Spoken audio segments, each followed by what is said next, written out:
April 12 ഇത് എൻ്റെ 29th ബർത്ത്ഡേക്ക് ഞാൻ ഖത്തറിലായിരുന്നപ്പോഴത്തേക്കും വാങ്ങിച്ച ഡ്രസ്സാണ് കേട്ടോ. ഞാൻ ആ ബർത്ത്ഡേ സെലിബ്രേറ്റ് ചെയ്യണമെന്നും ഇല്ലെന്ന് വിചാരിച്ചില്ല. അപ്പോൾ ഓഫീസിൽ നിന്ന് എല്ലാവരും നിർബന്ധിച്ച് പുറത്ത് പോയി ഫുഡൊക്കെ വാങ്ങിച്ചെന്ന് അങ്ങനെ സെലിബ്രേറ്റ് ചെയ്തു. ഈ ഡ്രസ്സ് എൻ്റെ ചേച്ചി ഒത്തിരി നിർബന്ധിച്ചപ്പോൾ ഞാൻ വാങ്ങിച്ചത്. കാരണം ചാച്ചൻ മരിച്ചിട്ട് അധികം ആയിട്ടില്ലായിരുന്നു. അതുകൊണ്ട് എനിക്കെന്തോ ഒരു ബുദ്ധിമുട്ടായിരുന്നു അത് സെലിബ്രേറ്റ് ചെയ്യാനായിട്ട്. പിന്നെ ആദ്യമായിട്ടൊരു ഇൻ്റർനാഷണൽ ട്രിപ്പല്ല, ജോലിയുടെ ഭാഗമായിട്ട് പോയതല്ലേ, അപ്പോൾ ഉണ്ടായ ബർത്ത്ഡേ അല്ലേ, ചെറുതായിട്ട് എന്തെങ്കിലും ഒന്ന് വാങ്ങും ഓർമ്മയ്ക്കെന്ന് ടിൻറ്റു ചേച്ചി പറഞ്ഞപ്പോഴത്തേക്കും അങ്ങനെ വാങ്ങിച്ചതാണ് കേട്ടോ. ഒരു ഡ്രസ്സാണ്, ഒരു സ്ലിറ്റൊക്കെയുള്ള ഡ്രസ്സ്. അപ്പോൾ ഇന്ന് പള്ളിയിൽ നേരത്തെ പോകണം. ആക്ച്വലി 4:30 പോകണം, 5 മണിക്ക് തുടങ്ങും. അപ്പം നല്ല വെതറായിരുന്നു, പുറത്തുനിന്ന് എന്താ പറയുക സൺലൈറ്റൊക്കെ ഉണ്ടായിരുന്നു. എൽസ ഓഫ് കോഴ്സ് ഓൾറെഡി നേരത്തെ പോയി. ഞാൻ പതുക്കെ ഒരുങ്ങാനിരിക്കുവാണ്. എന്താ പറയുക, കഴിഞ്ഞ വീഡിയോയിൽ ഞാൻ പറഞ്ഞ പോലെ എൻ്റെ സ്വന്തം നാട്ടിൽ തൊട്ടപ്പുറത്ത് കിടക്കുന്ന ഫുട്ബോൾ കാണാൻ എനിക്ക് പറ്റിയില്ല. പക്ഷേ ദൈവം അനുഗ്രഹിച്ചോ അല്ലെങ്കിൽ എന്തോ ഭാഗ്യം കൊണ്ടോ 2022 വേൾഡ് കപ്പ് മെസ്സി കപ്പ് മേടിച്ച ആ വേൾഡ് കപ്പ് ഖത്തറിൽ എനിക്ക് പോയി കാണാൻ പറ്റി. അതെൻ്റെ ജോലിയുടെ ഭാഗമായിട്ട് കിട്ടിയൊരവസരമാണ് കേട്ടോ. അപ്പം ചില ചെറിയ കാര്യങ്ങൾ നമുക്ക് നഷ്ടപ്പെട്ടാൽ അതിനേക്കാളും വലിയ കാര്യങ്ങൾ നമുക്ക് വേണ്ടി കരുതി വെച്ചിട്ടുണ്ട് എന്നാണ് ഞാൻ എപ്പോഴും വിശ്വസിക്കുന്നത്. പക്ഷേ ഓഫ് കോഴ്സ് എല്ലാവരെയും പോലെ ഇടയ്ക്ക് ഞാനും ഡിമ്മായി പോകാറൊക്കെ ഉണ്ട് കേട്ടോ, അത് വേറെ കാര്യം. പക്ഷെ ഞാൻ പറഞ്ഞതാണ് അങ്ങനെ ഒരു എക്സ്പീരിയൻസ് അല്ലെങ്കിൽ ഒരു ഭാഗ്യം ഉണ്ടായത്. അപ്പോഴത്തേക്കും കഴിഞ്ഞ വർഷം ഇതേ സമയം എനിക്കൊരു ആക്സിഡൻറ്റ് ഉണ്ടായിരുന്നു. അതിൻ്റെ സ്റ്റിച്ചാണ് കയ്യിലുള്ള ആ മാർക്ക്. കയ്യിലും കാലിലും ഉണ്ട് ഓരോ പാട്. ഞാനായിരുന്നു സ്കൂട്ടർ ഓടിച്ചിരുന്നത്. മോളുവിൻ്റെ എൻ്റെ ഫ്രണ്ടിൻ്റെ വണ്ടിയായിരുന്നു. അപ്പം നാഷണൽ ഹൈവേ വെച്ചായിരുന്നു ഒരു കാർ ഇങ്ങനെ ചെറുതായിട്ട് ഓവർടേക്ക് ചെയ്താണ്. ഞാനും റൈറ്റ് എടുത്തു, പുള്ളിയും പെട്ടെന്ന് വന്ന് ഇതാക്കി. അപ്പം 2 പേരുടെ ഭാഗത്തും മിസ്റ്റേക്ക് ഉണ്ട്. പിന്നെ അവർ ലാസ്റ്റ് ഹോസ്പിറ്റലിൽ അഡ്മിറ്റ് ചെയ്തു. അവളുടെ കാലിന് ഫ്രാക്ചർ ഉണ്ടായിരുന്നു. പിന്നെ ആ ചേട്ടന് കുറച്ച് എക്സ്പീരിയൻസ് കുറവ്, പുള്ളി പുറത്ത് ഓടിച്ചിട്ടുള്ള പരിചയമായിരുന്നു. അപ്പം കുറച്ച് കൺഫ്യൂഷനൊക്കെ ഉണ്ടായിരുന്നു. അപ്പോൾ പെട്ടെന്ന് ഞാനിങ്ങനെ ജസ്റ്റ് മിറർ നോക്കി എടുത്തപ്പോഴത്തേക്കും പുള്ളി ഇങ്ങനെ കൊണ്ടുവന്നു. അങ്ങനെ ഇതാണ്. പിന്നെ വലിയ ഭാഗ്യം കൊണ്ടൊന്നും പറ്റിയില്ല. ഇപ്പം ഞാൻ മുന്നേ പറഞ്ഞ പോലെ നല്ല വെതറായിരുന്നു കേട്ടോ. പക്ഷേ അതിനുശേഷം നല്ല കനത്ത മഴയായിരുന്നു ഉണ്ടായിരുന്നത്. അപ്പം ഇന്നാണ് ഞാൻ ശ്രദ്ധിച്ചത് എൻ്റെ കൺമണിയെന്ന് കൃഷ്ണമണി ഭയങ്കര ബ്രൗൺ. അതിൻ്റെ ഇടയിൽ ടിൻറ്റുപോൻ വിളിച്ചു. അപ്പോൾ ടിൻറ്റുപോൻ അമ്മ പോയതറിയാതെ വിളിച്ചു. അപ്പോൾ ഞാൻ പറഞ്ഞു അമ്മ പോയേക്കാന്ന് പറഞ്ഞുകൊണ്ട് പിന്നെ എന്നോട് കുറച്ച് നേരം സംസാരിച്ചു. ഞാൻ പറഞ്ഞു വന്നതെന്ന് വെച്ചാൽ കണ്ണിലേക്ക് വെയിലടിച്ചപ്പോഴാണ് ഞാൻ നോക്കുമ്പോൾ എൻ്റെ കണ്ണിൻ്റെ കൃഷ്ണമണിക്ക് ഒരു ബ്രൗൺ കളറ്. ചിലപ്പോൾ ഇനി വെയിലടിക്കുന്നത് കൊണ്ടാണോ അല്ലെങ്കിൽ നോർമൽ അങ്ങനെ ആണോ എന്ന് എനിക്കറിയില്ല. ഞാൻ ഇതുവരെ അത് നോട്ടീസ് ചെയ്തിട്ടില്ലായിരുന്നു. ഇന്ന് ആദ്യമായിട്ടാണ് കേട്ടോ എനിക്കിത് സ്പെഷ്യലായിട്ട് തോന്നി. എപ്പോഴും എല്ലാവരും എന്നോട് പറയും കണ്ണിങ്ങനെ അടച്ചു പിടിച്ചിട്ട് വലിച്ചെഴുതരുതെന്ന്. പക്ഷെ സത്യം പറഞ്ഞാൽ എനിക്ക് കണ്ണ് തുറന്നു പിടിച്ച് ഐലൈനർ എഴുതാൻ അറിയില്ല. പ്രാക്ടീസ് ചെയ്യണം. പക്ഷേ എന്തോ ഇന്നലെ എഴുതിയതും എല്ലാം എനിക്ക് ഇഷ്ടമായിരുന്നു കേട്ടോ. എന്തോ ഒരു പ്രത്യേക പേഴ്സണലി എനിക്കിഷ്ടപ്പെട്ട ഒരു എന്താ പറയുക ഗെറ്റ് റെഡി അല്ലെങ്കിൽ കൊള്ളാമെന്ന് തോന്നിയത് ഇപ്പം കണ്ടുകൊണ്ടിരിക്കുന്ന ഈ വീഡിയോയിലുള്ളതാണ് കേട്ടോ. എന്താണെന്നറിയില്ല. ഓക്കെ, എനിവേ ഇന്ന് ഞാനൊരു കഥ പറയാം. കഥയെന്ന് വെച്ചാൽ റിയൽ ഇൻസിഡൻറ്റ് എൻ്റെ ലൈഫിൽ നടന്നിട്ടുള്ള കാര്യങ്ങളാണ് കേട്ടോ ഞാൻ കഥയായിട്ട് മിക്കപ്പോഴും പറയാറുള്ളത്. അപ്പോഴത്തേക്കും ഞങ്ങളൊക്കെ ചെറുപ്പത്തിലെ ചാച്ചനും അമ്മയും എല്ലാ ദിവസവും പള്ളിയിൽ പോകുന്ന ആൾക്കാരാണ്. എൻ്റെ ചാച്ചനെന്ന് പറഞ്ഞാൽ ഭയങ്കര അഡിക്റ്റാണ്. അവർ അന്ധവിശ്വാസികളല്ല, ഓവർ വിശ്വാസികളല്ല, പക്ഷേ എന്നാലും അവർക്ക് ഭയങ്കര വിശ്വാസമുണ്ട്. അങ്ങനെ അതൊക്കെ ഫോളോ ചെയ്യുന്ന ആളാണ്. അപ്പം ചാച്ചൻ ഞങ്ങളിങ്ങനെ വിളിക്കും എല്ലാ ദിവസവും പള്ളിയിൽ പോകാനായിട്ടൊക്കെ. അപ്പോൾ നമ്മൾ വരത്തില്ല കേട്ടോ, മടിയാണ്. പക്ഷേ വെള്ളി ശനി ഞായർ ഈ ദിവസങ്ങൾ മസ്റ്റായിട്ട് പോകണമെന്ന് പറഞ്ഞിട്ട് ഭയങ്കര നിർബന്ധം. ശനിയാഴ്ച CLCയിലൊക്കെ ഉണ്ടായിരുന്നതുകൊണ്ട് തീർച്ചയായിട്ടും പോകണം. എന്നാന്ന് പറഞ്ഞാലും 6:30 കുർബാനയ്ക്ക് 6:15 വീട്ടിൽ നിന്ന് ഇറങ്ങി ഓടുന്നതാണ് ഒരു സ്വഭാവം. 6:10 വരെ അല്ലെങ്കിൽ 6:05 വരെ നമ്മൾ കിടന്നുറങ്ങും. ചാച്ചൻ 5 മണി തൊട്ട് വിളിക്കും. പക്ഷെ നമ്മൾ ഒരു 5 മിനിറ്റ് ഒരു 10 മിനിറ്റ് അത് പള്ളിയിൽ പോകുന്ന കാര്യത്തിലല്ല, പഠിക്കുന്ന കാര്യത്തിലും അങ്ങനെയാണ്. യൂണിവേഴ്സിറ്റി എക്സാമിൻ്റെ സമയത്ത് ഞാനിങ്ങനെ എൻ്റെ ഫ്രണ്ട്സിനോടൊക്കെ പറയും, അവളുമാർക്ക് ഇപ്പോഴും എന്നെ പറഞ്ഞ് കളിയാക്കും, വിളിക്കാം ഞാനൊരു 5 മിനിറ്റ് കിടക്കാം കേട്ടോ, ഒരു 5 മിനിറ്റ് കഴിഞ്ഞ് വിളിക്കണമെന്ന്.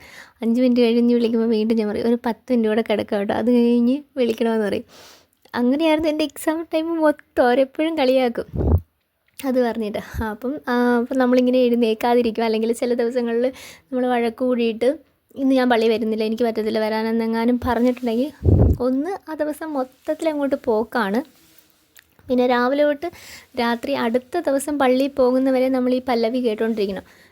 എന്തെങ്കിലും നമ്മളൊന്ന് തുമ്മിയാൽ പോലും കണ്ടോ എന്താ തുമ്മൽ വന്നാൽ ഇന്ന് പള്ളിയിൽ പോകാഞ്ഞോണ്ടാ, എന്നും പറഞ്ഞുകൊണ്ട് അമ്മയും തുടങ്ങും ചാച്ചനും തുടങ്ങും. പക്ഷേ ഇപ്പോൾ എൽസ ഒത്തിരി മാറി കേട്ടോ. പണ്ടത്തെ പോലത്തെ കുറേ ഡയലോഗ്സ് ഇല്ല, വഴക്കില്ല. പുള്ളി ആകെ ചാച്ചൻ അങ്ങ് പോയ പിന്നെ ആളാകെ മാറി, എല്ലാം മാറി. റിവേഴ്സ് ഓർഡറിലായി. ഭയങ്കര ഒന്നും പറയില്ല.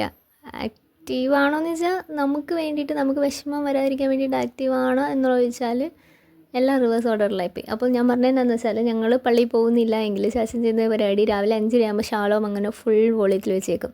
അതായത് നമ്മുടെ ഉറക്കം ഡിസ്റ്റർബ് ചെയ്യുക എന്നുള്ളത്. എന്നിട്ട് ടി വി ഓൺ ചെയ്ത് വെച്ചിട്ട് പോയി കളയും പള്ളിയിലേക്ക്. പിന്നെ ഞാൻ പതുക്കെ എഴുന്നേറ്റ് അത് ഓഫ് ചെയ്യണം. അപ്പോൾ എഴുന്നേൽപ്പിക്കുക എന്നുള്ളതാണ് അജണ്ട. അപ്പം ചില സമയത്ത് ഫാൻ ഓഫാക്കി കളയും, ലൈറ്റ് ഓണാക്കും, ടി വി ഓണാക്കും. ഇതൊക്കെയായിരുന്നു ഇവിടുത്തെ മെയിൻ പരിപാടികൾ. ഓരോ വീട്ടിലും ഞാനിങ്ങനെ കേട്ടിട്ടുണ്ട് ഫാൻ ഓഫ് ചെയ്തിട്ട് പോകുന്ന കാര്യങ്ങളൊക്കെ. അപ്പം ഞങ്ങളുടെ വീട്ടിലെ പ്രധാന ആക്ടിവിറ്റി എന്ന് പറഞ്ഞാൽ ഷാലോം ടി വി ഓൺ ചെയ്ത് വയ്ക്കുക എന്നുള്ളത്. അതും ഇവിടെ ടി വി വാങ്ങിച്ചെടുത്ത കാലം തൊട്ട് ഇപ്പോൾ വരെയും 7 മണിക്ക് ലോകത്തിൽ എന്ത് പരിപാടി സംഭവിച്ചെന്ന് പറഞ്ഞാലും ഷാലോം ടി വിയിലെ കൊന്തയല്ലാണ്ട് വേറെ ഒന്നും വെപ്പിക്കത്തില്ല. ചിലപ്പോൾ പണ്ടൊക്കെ ഞങ്ങൾക്ക് ഭയങ്കര സങ്കടം വരുമായിരുന്നു. ചില സിനിമയൊക്കെ, പുതിയ സിനിമയൊക്കെ അന്ന് ഇപ്പോൾ ടെലിഗ്രാമിൽ കാണാം, അല്ലെങ്കിൽ നെറ്റ്ഫ്ലിക്സ്, ആമസോൺ പ്രൈം, അങ്ങനെ ഒത്തിരി ഓപ്ഷൻസ് ഒക്കെ ഉണ്ട്. പക്ഷെ അന്ന് അതൊന്നും ഇല്ല. അപ്പം നമ്മളിങ്ങനെ ക്ലൈമാക്സ് സീന് അല്ലെങ്കിൽ മേജർ സീന് എന്താണെന്ന് ഇങ്ങനെ വരുമ്പോഴത്തേക്കായിരിക്കും 7 മണിയാകുന്നത്. അപ്പം തന്നെ ചാനൽ മാറി ഷാലോം ചാനലാവും. അപ്പോഴത്തേക്കും നമുക്കതിൻ്റെ കഥകളൊക്കെ കാണാതെ പോയിട്ടൊക്കെ ഉണ്ട് കേട്ടോ. ഇതെൻ്റെ സിസ്റ്ററിൻ്റെ ഇയറിങ്സാണ് അഗെയിൻ. അതിനൊരു അടിപൊളി ഒരു ചോക്കറിൻ്റെ മാല ഉണ്ടായിരുന്നു കേട്ടോ. പക്ഷെ അത് മിസ്സായിപ്പോൾ. എവിടെയാണെന്ന് എനിക്കും അറിയത്തില്ല, ആൾക്കും അറിയത്തില്ല.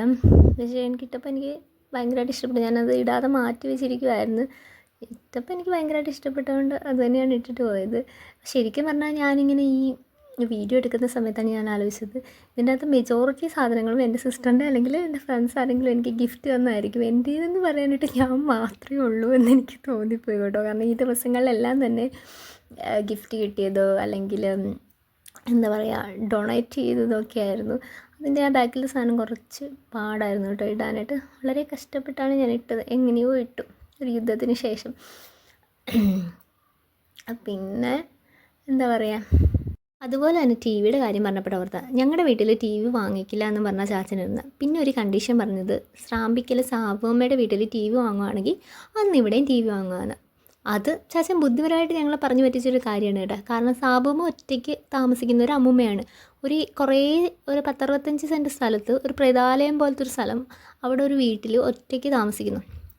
അവിടെയാണെങ്കിൽ നമ്മുടെ ചെമ്മിപ്പുളിയുണ്ട്, അതായത് ഇരുമ്പുളി മരമുണ്ട്. അത് പറിക്കാൻ വേണ്ടി മാത്രമാണ് വല്ലപ്പോഴും ആ പറമ്പിൽ ആൾക്കാർ കയറുന്നത് തന്നെ. സാബുമ്മയ്ക്ക് ടി വി പോയിട്ട് റേഡിയോയുടെ പോലും ആവശ്യമില്ല. അപ്പോൾ ചാച്ചൻ വെച്ചിരുന്ന ഒരേ ഒരു കണ്ടീഷനാണ്, എന്ന് ശ്രാമ്പിക്കാത്രയിൽ സാബുമ്മ ടി വി വാങ്ങുന്നു അന്ന് നമുക്കും വാങ്ങാമെന്ന്. പക്ഷേ സാബുമ്മ വാങ്ങിച്ചൊന്നുമില്ല കേട്ടോ. എന്നാലും ഞാൻ 10ാം ക്ലാസ്സിലായപ്പോഴത്തേക്കും വീട്ടിൽ ടി വി വാങ്ങിച്ചു. ഈ മുടി ഇങ്ങനെ അയച്ചിട്ടപ്പം എനിക്കെന്തോ ഭയങ്കരമായിട്ട് ഇഷ്ടപ്പെട്ടു. കെട്ടി വയ്ക്കാനേ തോന്നിയില്ല. അല്ലെങ്കിൽ ചില സമയത്ത് നമ്മൾ വീട്ടിൽ വെറുതെ നിൽക്കുമ്പോഴത്തേക്കൊക്കെ മുടിയൊക്കെ ഭയങ്കര അടിപൊളിയായിട്ട് വരും. പലയിടത്തും പോകാനായിട്ട് നോക്കുമ്പോഴത്തേക്ക് ഒന്നും വരത്തില്ല.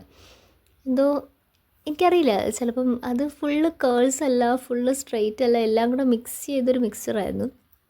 കുറേ നേരം നോക്കി, പിന്നെ സമയം പോയതുകൊണ്ട് പിന്നെ ഞാൻ ഒരു സൈഡിലേക്ക് എടുത്തിതാക്കി. അങ്ങനെ നോക്കുമ്പോഴാണ് നെറ്റി കയറിയിരിക്കുന്നത് ഭയങ്കരമായിട്ട് കാണുന്നത്. എന്തെങ്കിലും ഉടനെ ചെയ്തേ പറ്റുള്ളൂ.